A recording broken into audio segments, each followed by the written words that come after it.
everybody. It's the Hallmarkies podcast, and we're so excited today. We are diving into one of our signature mystery shows that we have, and we're talking about the morning show mysteries. We have actually not talked about them, even though we've had our third, fourth, and fifth entry in the series this last April. And so we just thought it would be fun to give our little thoughts on the series as a whole. And I am Rachel, and Caroline is here. Hey. Yeah. And our very good friend Lisa is here toughing it out. Yeah. Hi, guys. Sorry. I know I sound like Janis Joplin right now, but I'm pushing through. So, hi. Yeah. So you're so dedicated to mysteries. Yes. Well, yes. So we didn't do a podcast on morning show mysteries last year because they had one, I think, in like March or one in the spring, and then they had one in the summer, I believe, and it was they had them far apart. So right. The way we do our shows is kind of group everything together, and there just wasn't anything that we could really group it with, and so it just kind of got skipped. And so this series, it stars Holly Robinson Peete, and as she plays Billy Blessings, who is a chef on television, morning show chef. And these are based on books by Al Roker. Is that correct? Yes. Yes. Yeah. So you'll sometimes see him in cameos and things. And so somehow she always gets involved with some type of investigation, as these types of mystery shows do. And part of it is because her father was a detective. And so she kind of learned that from him. And she's just a, busybody like we expect. And she's gotten to know Ian, who is played by Rick Fox, former NBA All-Star. Yes. And one of the funniest things I think in the show is to just watch how they hide the fact that Rick Fox is over a foot taller than Holly Robinson Peete. Oh yeah, like a ginormous, hunky man. Yes. Yeah. I think I looked it up, and he's 6'7", and he's like 5'5", and so he's always kind of slouching. And the way they have the shots, he's always kind of a little bit sort of above her. Just so the way that they kind of have them staged, it's very clever about how they make it look, because he's way taller than her. Because that's the hard thing that basketball players have that other athletes don't have if they want to become actors, is they're so big. They're so tall.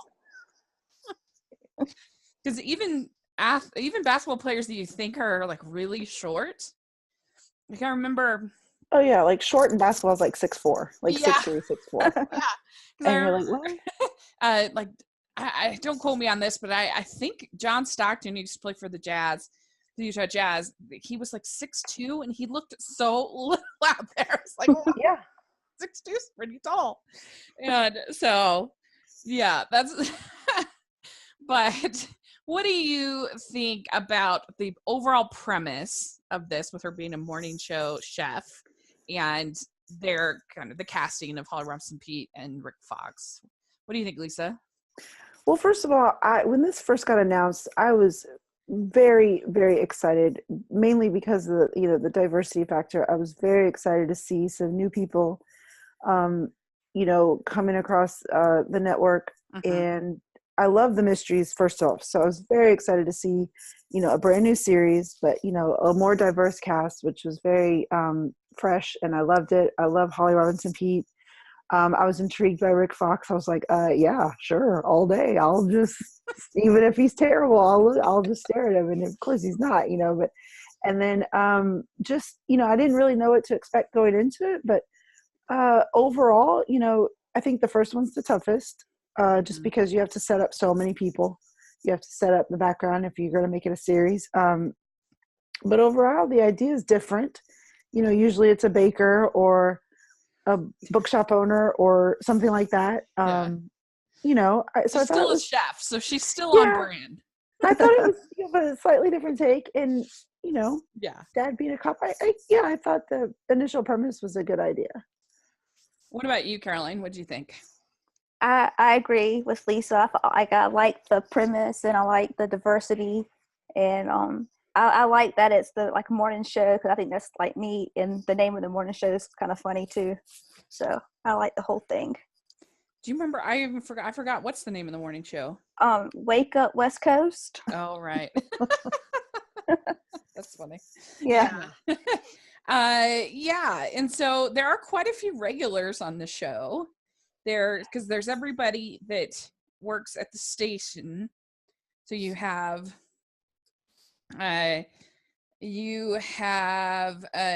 Lance, David Lewis, who is my favorite outside of Aunt Cassandra. I just have to throw it out there. I just have to let everybody know.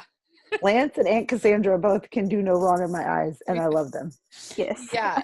I mean, David Lewis is a Hallmark regular. He's in, like, I know for sure he was in The Birthday Wish. He was in, there's a bunch of them that he was in, and he's funny. And he plays like the diva reporter. That's pretty good. And then there is Phil, Jesse Moss. He's like a producer, I think. Mm-hmm. That and you see him on a lot of Hallmark stuff. And great.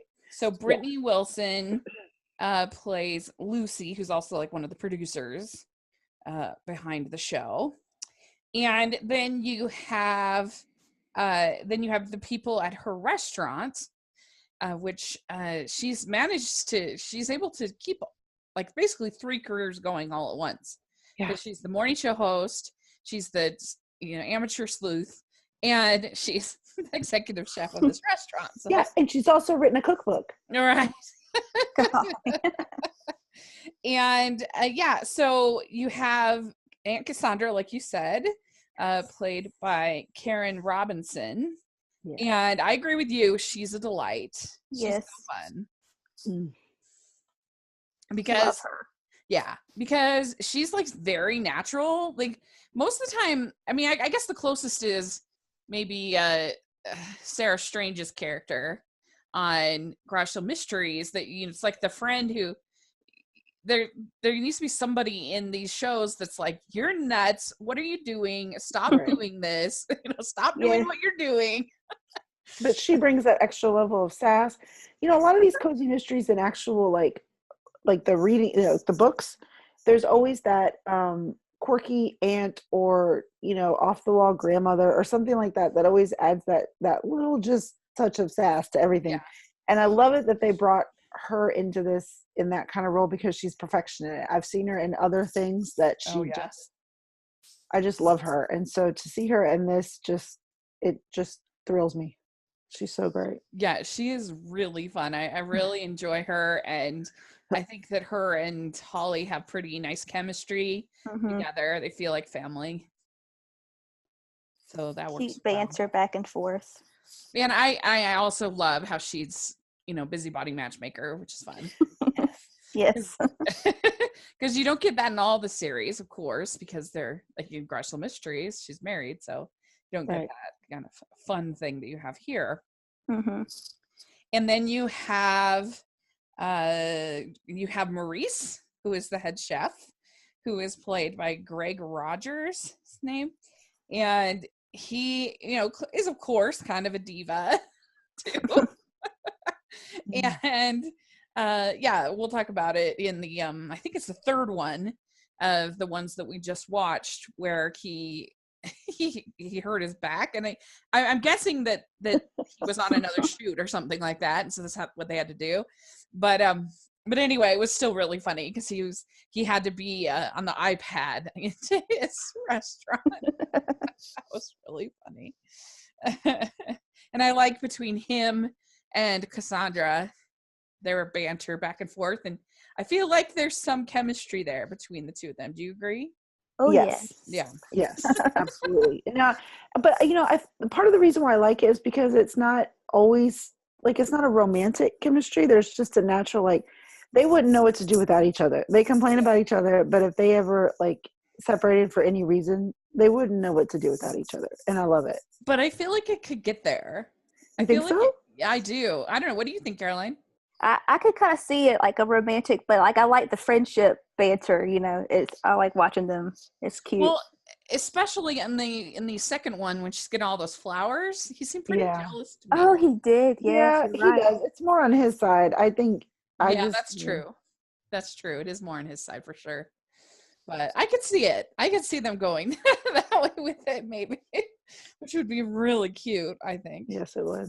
Yes. So those are our main players. And then there's other people kind of come in and out. And of course, she has, you don't want to be friends with any of these amateur sleuths because it gets dicey. You could die. Every episode is like, she's my lifelong friend. Yeah, oh, I made it. Yeah. So since we didn't talk about the ones last year, we're just going to briefly talk about them. So there was the first one, and this one basically one of the executives is taken down, is killed, and I think the thing that I liked about this one is I do think it felt kind of classic murder mystery party kind of, where it's like all the people, it sort of felt like a little bit kind of like Clue in the sense of Right. like everybody's Mhm. within this one building and we're going to try to find out who had access to this guy and how he died. And so I actually enjoyed this one pretty good. I can't remember where it was in my ranking last year, but I thought it was pretty decent for the first time. Right. Do you remember, Lisa, what you thought about it? Yeah, same thing. It was just kind of like a nod to the old style, and I like that you said it reminded you of Clue because it was Yeah. kind of the ensemble, just trying to pick through everybody because again, it's the first one, so you don't know all the characters yet. You got to set all that up, so you're wondering like, okay, which one of these people is really not on the up and up, and I just had a lot of fun with it. So yeah. What did you think, Caroline? I liked it too. I liked how like Billy was a suspect at first in the first one. Oh, yeah. And I just liked the whole thing about it. Yeah. And it was pretty fun. And I'm trying to remember, it was one of the assistants or something like that had gotten turned over for a job, or there was something like that was the murderer. But from All for Love, she was in that one. Yeah, wasn't she also in or maybe I'm thinking of somebody. Oh yeah, she's been in tons of stuff. Yeah. I'm trying to think of her name. She was on Chesapeake Shores. Remember, she was Oh yeah. Yes, David's sister. Yeah, David's sister. Who we didn't trust, but it went nowhere. So disappointing. It was a disappointing sister. Yeah. Hoping she'd be a villain. Yeah. No, not so much. But anyway, so that one's pretty good. And then we had the Murder on the Menu. So this is the second one. And this one is the plot is it's a deliciously deceptive murder mystery when a body is found in the trunk of her on-camera celebrity guest chef's rental car. After the chef returns to the show and is implicated in a prior murder, Billy is targeted for the on-air ambush, even though she's pretty sure the guy didn't do it. Now caught in the middle of this mess, Billy must uncover out who the killer is without compromising the investigation led by Ian Jackson, the cop, with whom she has a complicated history. It's very exciting. This one I did not enjoy as much. I felt like it was such a stretch to get her involved. It was just the most weak sauce like that. I haven't watched it in a while, but I just remember thinking like she has no connection to this at all. She's not like friends with, it was just something that was very tangentially connected to her cooking segment or something like that. And so that was, I know all of them are like that to a certain extent, but I don't know, it was too much for Yeah. me. So this one wasn't as successful to me as the first one. What do you think, Lisa, about this one? I remember thinking that there was a lot of moving parts to this one, and I kind of got a lot of the characters mixed up because I remember there was one specific person named Primo, and Uh-huh. it was about halfway through the movie when I realized Primo wasn't who I thought Primo was. Oh no. And I was like, okay, I'm so confused. And then it all came together. I'm like, oh, but yeah, there was a good part there where I was confused because there was a lot of moving parts, and I remember getting very confused for a while. Yeah. What about you, Caroline? Do you remember this one? I remember it I got like you said, it wasn't my favorite out of the movies. Like it was too busy and too. Yeah, I didn't believe it as much as the first one. Yeah. Yeah. So I found my ranking here. So I have Mortal Mishaps at 55. So about in the middle, from last year. And I have the second one. Where are you? At 81. So Mm, closer to the bottom out of 94. right. So you'll see this next round is much better. They did much better. But yeah, so there you go. That's our sort of our thoughts on the first two. But I definitely felt like there was room for growth, and I was glad to hear when they were doing more because I felt like it had a lot of potential to uh, to be fun. And I did like the fact that it had some diversity. It just makes things more interesting. That you can't give it a pass because of that's not the right answer either. But it still doesn't negate the fact that it's nice to see different kinds of people and I don't know, just some variety. Hmm. So, all right. So then we had three this April, and I think that this was a really strong grouping of three. I mean, I'm not the biggest fan of the mysteries sometimes, but I don't know. I felt like all of them were pretty well done, pretty well obfuscated. I thought that they did a better job of, I don't know. I thought they were better written. I thought the actors all were kind of just more comfortable, and I just enjoyed them a lot more than I thought I was going to.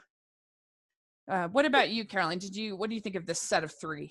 Yeah, I enjoyed these three a lot better, and I like how they were back to back. Like it was like a month of the morning show mysteries, so Mm-hmm. like you remember the characters more, so Yeah, it's easier to watch the next week back to back.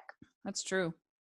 That's a good point. Yeah, that's true. Because they didn't always do that. They would switch it up, but I do kind of like you get more, and it feels more like a television show Yeah. where you're watching every episode than a sporadic movie. So I can see what you're saying there for sure. What about you, Lisa? What do you think of this set of three? I loved them. This is one of the ones I was most looking forward to, just because I saw a lot of potential in the first two, and so Mhm. I was excited to see where they would take these. I was excited to see how much they would lend to the Billy and Ian relationship, if they would go more with that, or if they would just kind of still hint at it. Oh, make us wait longer. And I thought it was a nice balance. I thought they gave us a little bit. Of course, we got a little kiss there. Yeah. And I also really liked that they let the other supporting characters flesh out a little bit more, because it makes you more invested as a whole. So Mhm. now the next time there's hints of, like you said in the second one, there was hints of maybe Maurice being a little jealous of Cassandra's suitors, and then we had a little side plot with like Lucy and Phil maybe doing something. And so it's like, okay, now I want to see what they're going to do with the next one and see how all those people evolve too. So I'm kind of excited. Yeah, it's true. You did get uh, a lot of it. Wasn't just focused on her, but you got enough little times with some of the other characters that you felt invested. Yeah. So I agree. No. The first one that we had is called Morning Show Mysteries: A Murder in Mind, and this is Billy Blessings investigates murder charges against a friend and actress, Katie Sanders, first, when death is linked to her TV show based on a series of novels about a corrupt local lawyer. And so this basically, the idea is there's this whole series of novels and television show called the Kelso series, and so you have all of these different kind of people that had been associated with this show, and her friend named Katie that she gives this brooch to in the opening scenes. Her friend is dating the son of the wife of the creator of the show, right? Or the writer of the books. I think it was the character that the show is based off of. Like, it's based off a real lawyer, his mom, and she's the girlfriend, Katie. Okay, yeah, that's right. Her in the show. So she's very protective over her son. She doesn't like the fact that her son is dating this woman, and that's kind of where the plot sort of starts from, and it kind of goes from there. And what were your overall thoughts on this one, Caroline? What'd you think? I love this, but this is one of my favorite ones. I didn't know who the murderer was until like halfway through, and usually I could kind of tell at the beginning, so it kept me like interested. So I like this one. Yeah. What do you think, Lisa? Well, first of all, I love Terrell Rothery. So when I saw that she was in this, I was just excited. Now, I don't know, can I do a spoiler alert, or does it matter now? Do you think people have seen it? Yes? Or? Yeah. I think if you're listening to the podcast, and then I'm hoping that you've seen it. Yeah, you should have seen it.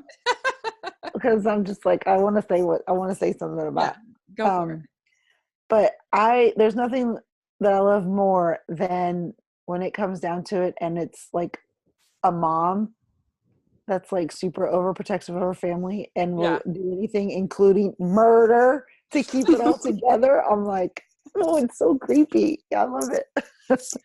Yeah, I think I like to divide these, when I talk about these mystery shows, I divide it into 4 categories. I have the murderer, the victim, what I call family fun. So it's just like the additional stuff, and what I call the red herrings.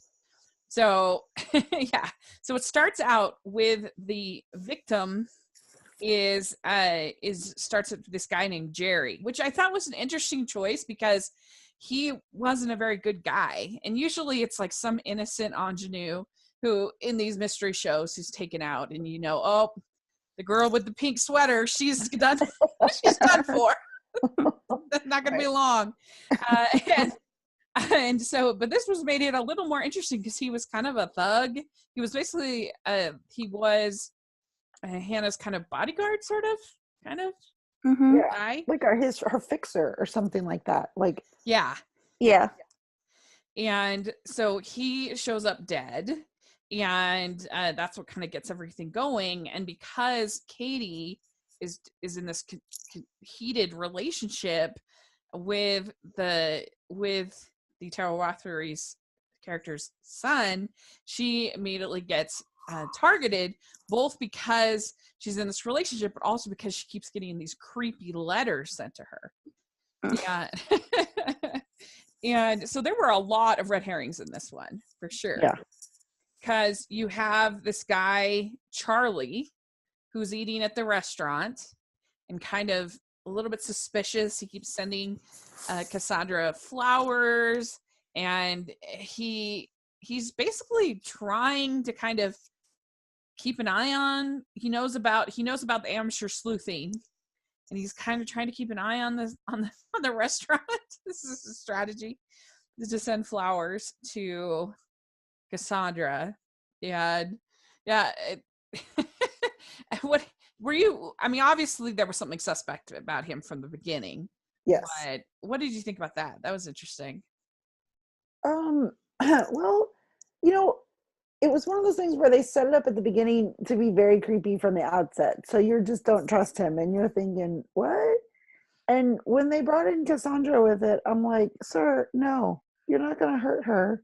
Yeah. She's precious. So back off. Right. Back up. So the whole time I was just waiting for him to step out of line so it didn't be bad. But I mean, it worked. Especially towards the end when there's that scene where he's on the park bench and you're thinking, what? oh my God, Yeah. Cassandra, leave, don't go. And then you find that it's for a totally different reason. Well, like, so I thought it was a pretty good distraction. Yeah.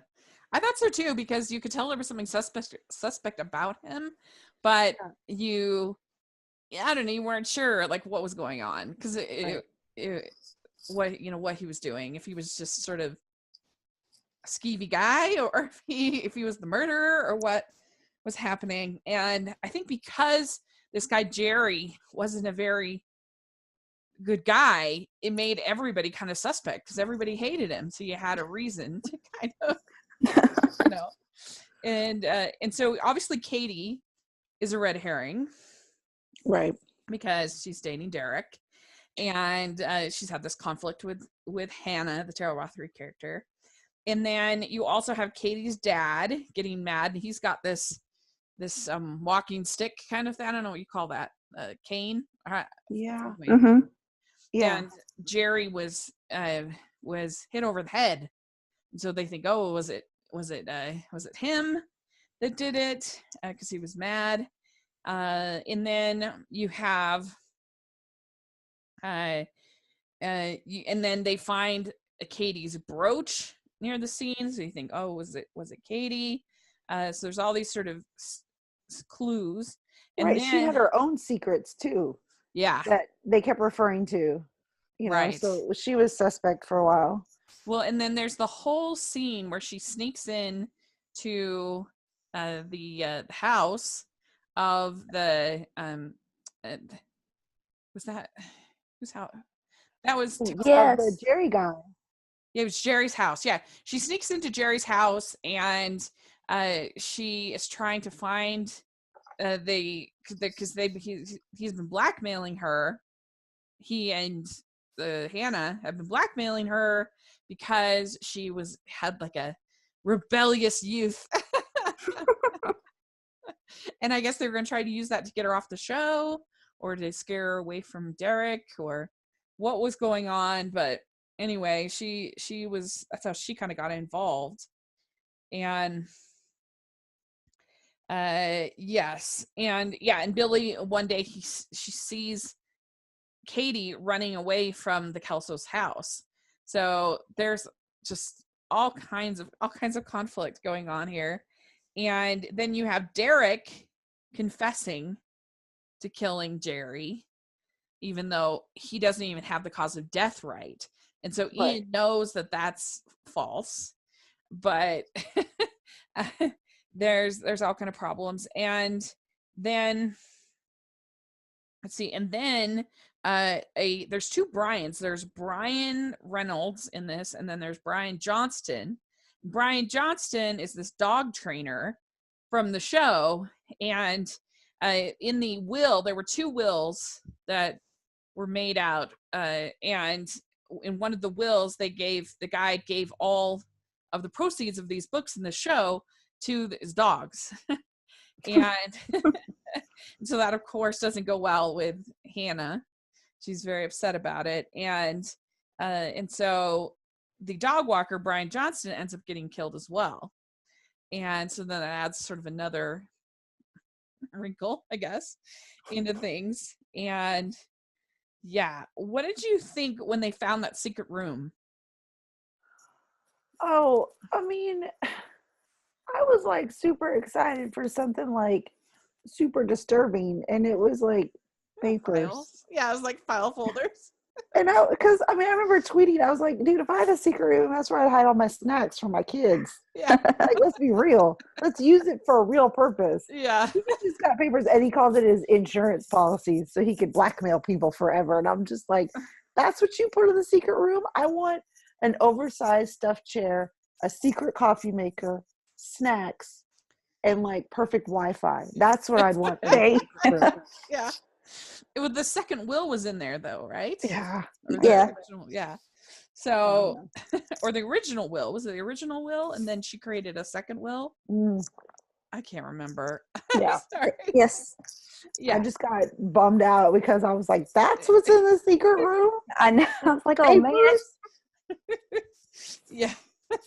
And so then you have let's see here. Oh, and the dog walker was the son of Charlie, who'd been at the restaurant. So Right. yeah. So that kind of links them all together. And then and that's why they were in the in Jerry's house looking for the second will, and to find that Jerry had the second will, and that all the money would go to the dog. Yeah, it's not gonna like that. And the best thing about this movie, you're absolutely right, Lisa, it was Terrell Rothery was delicious in this movie. Yes. It was So evil. good. I loved it.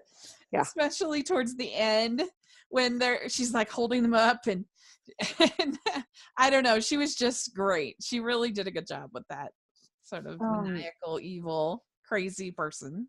Well, I kind of got the idea that it was her for the when they find Jerry dead and she comes running back and she's like, that's my house. And then all of a sudden she stops. She's like, my sweatshirt. Yeah, I was like, borrowed my sweatshirt. I was like, girl, you weigh 98 pounds. There's no way he put your sweatshirt on and ran around. There's no way that sweatshirt would fit that giant man. He's like, my sweatshirt. And I'm like, you're lying. You totally ruined everybody. But it was pretty good when Katie just wallops her with she gets the and it was a pretty intense scene when Taylor Rothery is sitting there with a gun to Katie's head, making her write a suicide note. Like, it was pretty intense. I know. Right. I was like, oh my gosh, what is happening?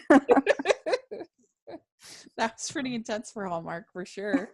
And and she just gets this row or something like that, I can't remember, out of the boat and just whacks her. And then Billy, like, kind of they have a little bit of she punches her in the face, which was pretty fun. I like that. That was good. So those are some of the red herrings. There were a lot going on. So the family fun in this one is Aunt Cassandra and her trying to set Billy up with, or get things going with Billy and Ian, just being a busybody. And then you have Maurice and the bananas. That's kind of a little thing. All these bananas. I love that. Whatever crazy food he finds on sale, he's like, I'm doing something with it. This is going to be my signature dish. And Cassandra's always like, It cracks me up. Yeah. And then you have Ian asks Billy to make cupcakes for a dessert party for his daughter. Which is so cute. I know, that was so cute. Yeah. It was very intense. I mean, they have like multiple tastings. So it's like, wow. I wanted that birthday party. No. Yes. And so it ends up that Hannah is our killer, and she was great. And so overall, I enjoyed this one. I thought it was pretty fun. And I have this one ranked at number 20 on my ranking. We have right now that I've seen 29 movies this year from Hallmark, because I haven't watched the most recent Haley Dean yet. So it'll be 30 once I watch that. But anyway, I have it at 20. I would probably give it 3.25 crowns. I enjoyed it, and I have it just under Mystery 101 and just before Crosswords Mystery. So yeah. So Lisa, how many crowns did you give it? I'm gonna give it 3.5. Okay. Yeah. Caroline, what about you? I was gonna say 3.5 too. Okay, good. Yes. All right. Okay, then we had our second one, and this is Morning Show Mysteries Countdown to Murder. I'm so excited about this one. Okay, I'm sorry. This one, when the owners of a popular grocery store chain are killed, Billy finds macabre clues linking the deaths to a children's countdown song, Five Little Ducks. My God. And so in this one, it starts out with, it's kind of like it's like a Trader Joe's, but not a chain, like a homespun organic kind of grocery place. And it's where she gets all of her produce for her show, and they get there and there's no delivery, and they're like, what's going on? And evidently this grocery store, there is just so much bad blood. People want a piece of this pie so bad. Who knew that a tiny little grocery store was so much drama? But they go there and they find, because that's where they get stuff for the restaurant as well, and they find that the owner, Art Fairweather, has been killed. And first they think it's a accident, that he's just had a shelf fall on top of him. And then of course things get the web weave gets all the more, because he's been in all kinds of conflict with the co-owner named Edmonds, that they were suing each other, going back and forth. And his Fairweather's two kids, Jay and Tess, they would side sometimes with Edmonds and go back and forth. And Edmund's wife becomes involved. So all kinds of characters. And so that's kind of our initial setup of what we have. And so our red herrings, we start out, we have Jay and Tess, Art's children. Of course, Jay is played by one of our favorites, Andrew Francis. So they think that they're suspicious because because of this sort of, they've been working with Edmonds against sort of their father's wishes. And even though there had been this court and everything like that, especially particularly, I think Jay is a little bit more of a red herring on him. But it's not them because they're friends with Billy. Anybody who's friends with Billy is not actually going to be the murderer. But was that fun, Caroline, to have Andrew Francis in this one? I was so excited to see Andrew Francis. I'm like, please don't be the killer. Please don't be the killer. When I saw them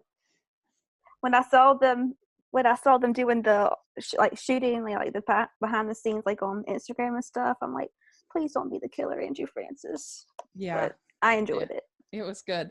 And I thought they did a pretty good job of taking some stuff that could have been really boring about all of this, who owns what and all that stuff. And I thought they did a pretty good job, mainly because I thought those little ducks were the creepiest thing I'd ever seen in my life. And the song made it even more creepy.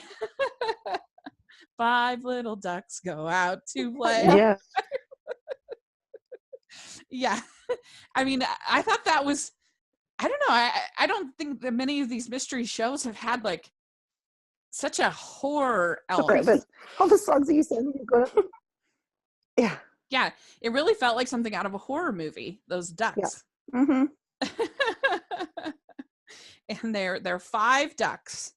And over the course of the movie, each of these ducks, different characters end up getting the ducks. And so I thought that whole element really worked very well. Yes, agreed. I like the ducks, the storyline of the ducks, not the actual ducks, but it was neat. that song is very chilling. Yeah. I think without the murders, it'd still be chilling. Mm-hmm. And so so you have this character, Edmund Stokes is his name, and he is, at the beginning, he's living on his yacht, basically his boat, and he says, oh, I've got an alibi, everybody knows it wasn't me. And then he sets his boat on fire, and so you think, oh, he's dead, but is he dead? Oh. Dun, dun, dun. That's pretty good. And things start to get more complicated as we find out about Jay and Tess making a deal with Edmund. And then we also meet Edmund's wife, Olivia. And I thought she was a very convincing red herring. Yeah. Mm-hmm. Would you agree? Yeah. I thought, because she didn't really seem to get along with anybody. And she seemed to be manipulating Jay and Tess a little bit. And I don't know, there was a lot of things that were a little bit shady about her, I thought. Yeah. Right. She was iffy. Yeah, definitely. And and then she got a duck, but I'm trying to remember. It was kind of on a. Hers was the most suspect. I was like, oh, did she give herself a duck? Right. Because the way she got the duck changed, like the story behind it changed. Yes. First she said she got it in her mailbox, then it was on her porch, and Billy was like, wait, you just said it. You just said you got it in your mailbox. She's like, no, I didn't. And like kind of like rolls her eyes at her. And the whole thing when they get a duck at the station, that was hilarious. I love Lance being like, oh. Lance was so funny. This was why this one was my favorite of the three, is because when, first of all, Lance is a diva on his own, but he took it to a whole new level in this movie. And when he shows up at one point and Phil is like, is that my jacket? And he's like, yes. I was cold. Oh my gosh, I was dying laughing. That whole scene was so funny. Yeah, it was really good. And and you find out that Jay and Tess have been working with Olivia, Edmund's ex-wife. So things just start to get all the more escalating. And then we get the big reveal. Edmonds is still alive. And I thought that the final fight between Billy and Edmonds was pretty good. And then when she locks him in that freezer, I was like, whoa. I was like, go, Billy. Yeah, that was good. And she walks out of the grocery place and she's just like, she doesn't have a care in the world. He's like, oh, he's in the freezer. It was pretty good. I enjoyed it. That was fun. So Edmonds ends up being the murderer. And there's also, it was a little confusing to me that other guy, I think his name was Dan, that was the the guy that Phil had interviewed. Yeah, that was kind of breaking the strike and stuff. Yeah. Oh yeah. And Edmonds had just hired him to kill Art or something like that, or I was confused about him. Yeah. Or I can't remember what his whole purpose was, but he was, I guess, another red herring that they had going on. This guy Dan, and so then you had the family fun was Ian and Billy learning to salsa dance, which was kind of fun. It kept getting delayed, but they kept talking about dancing, salsa dancing.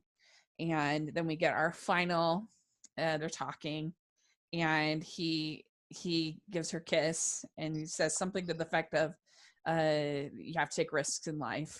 And, she's like, I'm glad you did. And it was cute. It was cute. Yeah. I liked it. So this was also my favorite three. And so I have this one at number 6 right now in my rankings. So pretty high. I enjoyed it a lot. I really liked those creepy ducks. They were really fun, I thought. And I have it just underneath Paris, Wine, and Romance, and above Flip That Romance. So there you go, right now. And I'd give it 4 crowns, I think, solidly. What about you, Lisa? What would you give it? That's what I was going to do, 4 crowns. Yeah. Oh my gosh, me too. Yeah. 4. That was a good one. Okay. Then our last one, we have the Morning Show Mysteries, The Death by Design. And this is Chef Billy Blessing's best friend, Marianne, is hired to redecorate the TV studio. When Marianne's twin sister is murdered, Billy must investigate their close friends to find the killer. So this one was pretty fun. I enjoyed it quite a bit. What did you think overall of this one, Lisa? I should say my favorite overall was the second one, Countdown to Murder, just because it had a lot of funny moments. But in terms of mystery, where I was like legit, like, what is happening? Yeah. This one got me hardcore. Yeah, this mystery got me. Plus, I was also distracted because the set of twins, she's the queen on The Descendants. Belle, she's Belle in The Descendants, and every time I saw her, I was like, all I see is in The Descendants, like trying to. But I just got distracted from that. Sorry, that was memorable. Well, yeah. So they have this. There's the kind of evil twin, I would say, kind of the not as nice twin in The high Jasmine. maintenance twin. High maintenance twin. Yes. That's a good way to describe it. And Yes. then the normal twin. And I think that actress must have had a lot of fun Yes. both of those parts for sure. And yeah, what did you think of it, Carolyn? What did you think of it overall? The mystery part was like Lisa said, like I was like, what is going on? It was so good, but like I'm a triplet, and I'm like, I wish I had an identical twin like that, because I have two brothers. I was like, dang it. I didn't know you were a triplet. Yeah. That's so interesting. My cousin has a set of triplets and a set of twins. Oh well. That's why I stopped after twins, because the doctor was like, now that you've had one set of twins, you know your chances of having another are like 50%. I'm like, and we're done. That's it. Yeah. We're done. I wouldn't blame you. Yeah. Yeah. So yeah, you would relate to your brothers. Yeah. Too. So you have this. She's high maintenance, and they're all kind of like, oh, we have to go to her birthday party. She's kind of the worst, and they get there, and she is kind of the worst. She's a little irritating, and she wants to be the center of attention, which is her birthday, so why not? Of course. Yeah. And she's married to this guy named Aaron, Jasmine is married to this guy named Aaron, who is this entrepreneur. He thought there was all of this potential in his idea, then things haven't gone as well as he would have hoped. And so there's kind of that dynamic, and they didn't seem to have any sort of chemistry or something. So I was immediately very suspect of him. I thought, oh, like, especially when they bring up this life insurance, what's going on with the life insurance? And so, because his company is going under and everything else. He was a pretty convincing, I think, red herring. Agreed. Yeah. I think so too. Yeah. I was very suspect from him. And then, I mean, it's pretty typical to bring the life insurance thing in, but it still was like, But really? then they find out that the life insurance had been changed over to the twin sister, Marion, right? Right. So initially, though, you're just like, typical. Yeah. Life Right. insurance. Watch Dateline too much. Exactly. I listen to too many true crime podcasts to not know the insurance angle right away. Yeah.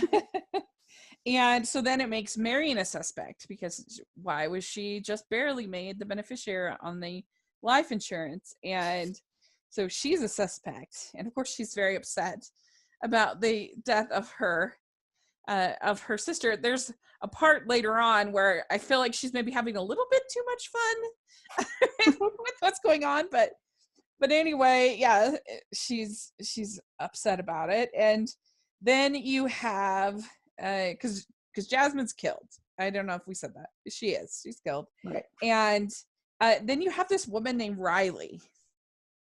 And what did you think about her at first, at least? I was kind of iffy about Riley at first, and then whatever happened to her, I was like, oh, she didn't do it.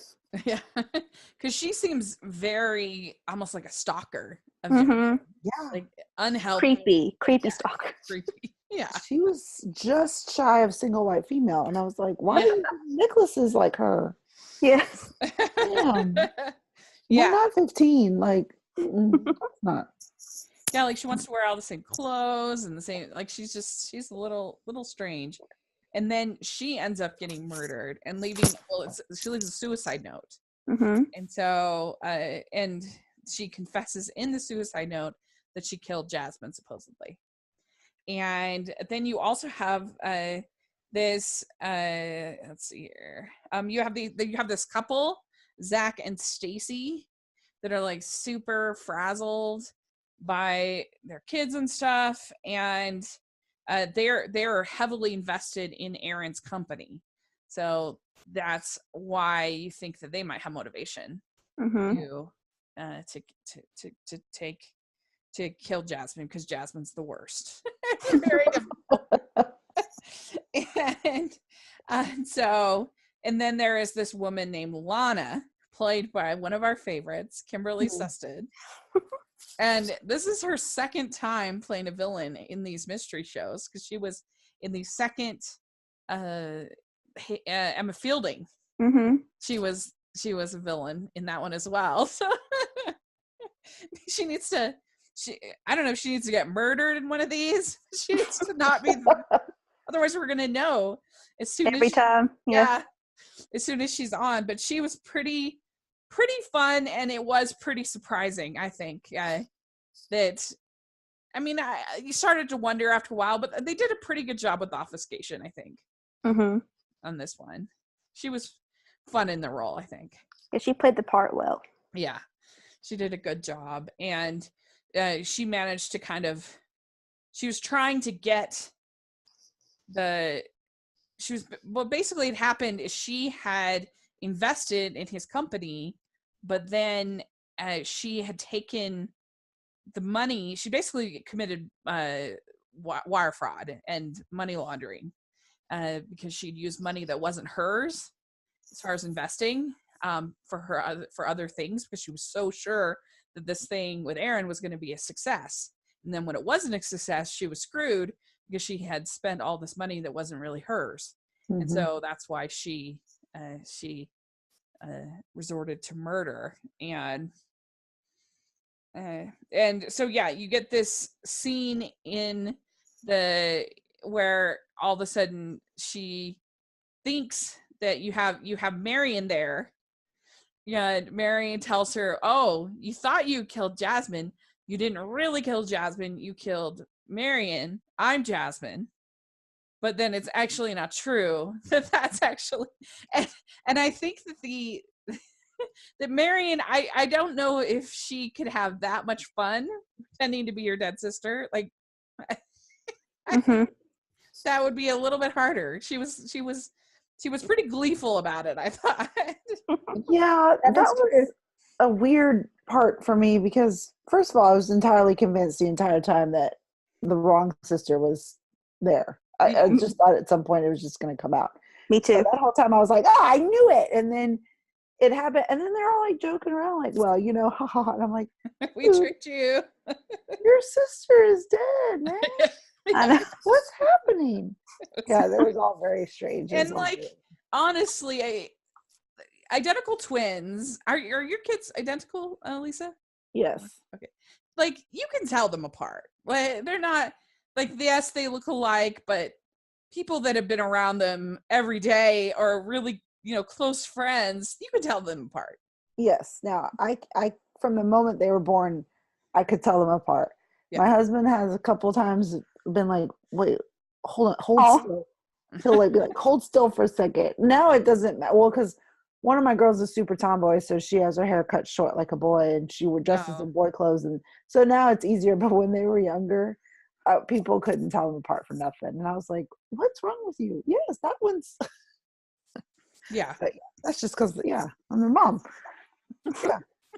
Yeah, I could always tell when I've had friends that were twins. You can tell they're different humans. They're not exactly different personalities. Yeah, exactly. So it was a fun moment because the actress was having a lot of fun. You could tell, and she was really camping it up, but it was also kind of ridiculous when you really think about it. Wow. Yeah. But it was pretty good, and I thought that Kimberly did a good job with it. And and then our family fun this time was Cassandra there's a birthday party that she's helping to plan. I think it's Billy's birthday party, I think. I can't remember. But anyway, and then Maurice his back is injured, and so he's managing the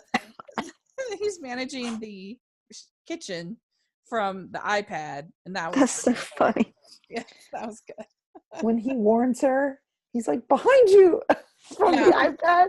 I was like, I wish there was a Protect Me Maurice app that I could just download on my iPad and just have them up everywhere. The only thing that was really amiss, I think, in this episode or this movie was the whole weird conflict between Ian and his ex. Agreed. Yes. That annoyed me. it was annoying. It was weird. I mean, they just had this kiss in the second movie, and then just all of a sudden, I don't know. It was weird. It didn't really work. Yeah. So that was the only real downside, I think, to this one. Yeah. But it was fun. I enjoyed it. So yeah, there we go. So I have this one at number 13 in my rankings. I have it just after Love Under the Rainbow and just before A Brush with Love. So yeah. So I would give this one 3.75 crowns. Rachel, get out of my brain space. Yeah. So Caroline, what are you going to give it? 3.75. I mean, yeah, we just all share the same brain. Well, yes. It's not quite as good as the second one, Mm-hmm. but it still was pretty David good. Lewis. The mystery was good, though. Yeah, it was. Yeah. It was a lot of fun. So there you go. That is Morning Show Mysteries. We covered it. And yeah, I think it was a pretty fun little set. And we'll hopefully next year we'll get to see more. Hopefully they'll be filming more. And so far, what's your favorite of the mysteries sets that we've had, or mysteries we've had so far this year? Oh gosh, this year? Mm-hmm. That's including all the standalones that we've had so Yeah, far? so we had Ruby Herring, we've had Mystery 101, we had Chronicle Mysteries, and we've had Morning Show Mysteries. And the crossword mysteries. No, crosswords, yeah. Oh gosh. I kind of hold them differently just because we had so many new entries this year. But maybe I'll say this next weekend after I finish. Oh, Emma Fielding too. There's Emma Fielding. Oh yeah, Emma Fielding. I watched that one for the first time this year. I haven't seen any of the others, and I enjoyed it a lot more than I thought I would. Yeah. But I don't know. I really like these morning show mysteries, and maybe it's because I already know the characters and I'm more invested. I really enjoyed Mystery 101. Mm-hmm. Oh, that's good. Out of the like series ones, I like Morning Show Mystery, but the new ones, Mystery 101. Mm-hmm. Yes. Yeah. Very cool. Well, thank you so much, you guys, for coming here and talking about this with me. This was so much fun. And if you're listening, let us know what you think of these three movies. Which one you prefer? Did you get lost on the red herrings, or did you know every time who the murderer was? Let us know in the comment section or on Twitter. That'd be really fun. And yeah, we'll get ready for Haley Dean. We've already had one. But we'll look forward to talking about that later on in the month. And I really appreciate it. So, Lisa, where can people find you? You can find me on Twitter and Instagram at Girl Gone Hallmark. Great. And Caroline, where can people find you? On Twitter, Nita Caroline R, and Instagram, MC Richardson 3_. Great. And I'll have that all in the description section. And if you like what we're doing here on the podcast, we have a new Patreon set up, and we have a special Facebook group. If you contribute $5 a month, that you can be a part of, and you can share any opinion. We're open to having discussions about these mysteries. We'll have a live thread for every episode, so it'll be really fun. And so I'll put a link down. If you could check out our Patreon page, we sure would appreciate it. So thanks so much. And you can follow me at Rachel's Reviews on iTunes, YouTube, all of our social media. Make sure you're following the podcast at Hallmarkies Pod all over. And if you're listening on iTunes, if you can give us your ratings and reviews, really appreciate it. If you're listening on YouTube, you can give us a thumbs up, subscribe to the channel. We sure appreciate that as well. So thanks so much, and we'll talk again soon. Bye. Bye, guys. Bye.